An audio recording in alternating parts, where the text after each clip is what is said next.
Hello friend, welcome to my channel. আমি doctor Chandrakant. আজ আপনাদের স্পন্ডিলোসিস বা স্পন্ডিলাইটিস এই কথাটা প্রায় অনেকেই শুনেছেন। তো এই রোগটা যদি হয় কারো, তাহলে তাদের ঘাড় বা নেক কিভাবে রাখলে তাদের এই রোগটা থেকে প্রতিরোধ করা যায় এবং এর ট্রিটমেন্ট কিভাবে হয়, কী কী ট্রিটমেন্ট করা হয়, আজকে সে বিষয়ে আলোচনা করবো। চ্যানেল যদি নতুন, চ্যানেল সাবস্ক্রাইব করবেন। চলুন শুরু করা যাক।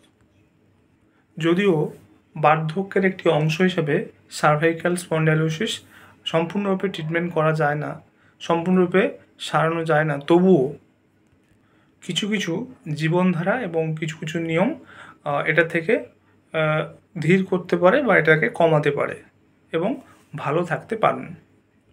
তো এর জন্য যেগুলো করতে হয় সেটা হচ্ছে সার্ভাইকালের এক্সারসাইজ, অর্থাৎ ঘাড়ের যে ব্যায়ামগুলি সেগুলো সঠিকভাবে করলে কিন্তু সার্ভাইকাল স্পাইন বা শিরদাঁড়া তার যে মাসেলগুলো সেগুলোকে শক্তিশালী করে তোলে এবং সমর্থন করে। কিছু বিশেষ স্ট্রেচিং এবং ম্যাসাজ কিন্তু নমনীয়তা এবং গতির বজায় রাখে। বিশেষ করে কাজ করার সময় বা গাড়ি চালানোর সময় সঠিক পশ্চার বা সঠিক ঘাড় সোজা রাখা বা আর্গোনমিক পশ্চার বজায় রাখলে ঘাড়ে যান্ত্রিক চাপ কমায়।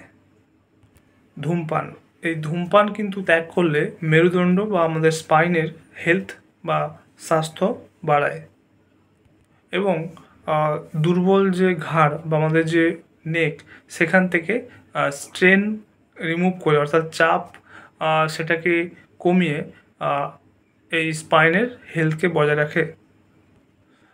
স্পন্ডাইলোসিসের ক্ষেত্রে দেখা যায় দুটি যে ডিস্ক থাকে, স্পাইনাল কর্ডের দুটি যে ডিস্ক থাকে তার মধ্যে একটা গ্যাপ কমে যায় এবং তার কারণে তার মাঝের মধ্য দিয়ে যে সমস্ত স্পাইনাল স্ট্রাকচার পাস করে, যে সমস্ত স্পাইনাল নার্ভ যেগুলো ওর মধ্য দিয়ে যায় তার উপর প্রেশার ক্রিয়েট করে, তার ফলে পেন হয় এবং রেডিয়েটিং পেন হয়।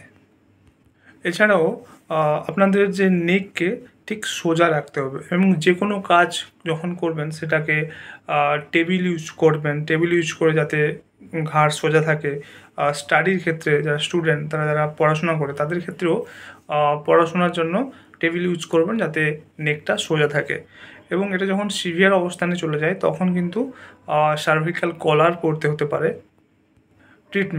ট্রিটমেন্ট বলতে লাইফস্টাইল মডিফিকেশন, অর্থাৎ জীবনধারার পরিবর্তন এবং কিছু নিয়ম মেনে চলতে হবে। এছাড়াও ফিজিওথেরাপি মাস্ট, ফিজিওথেরাপি খুবই গুরুত্বপূর্ণ। এছাড়াও কিছু মেডিসিন রয়েছে যেগুলো সাময়িক ব্যথা কমানোর জন্য। এছাড়াও মাসাজ এবং থেরাপিউটিক ইনজেকশন রয়েছে।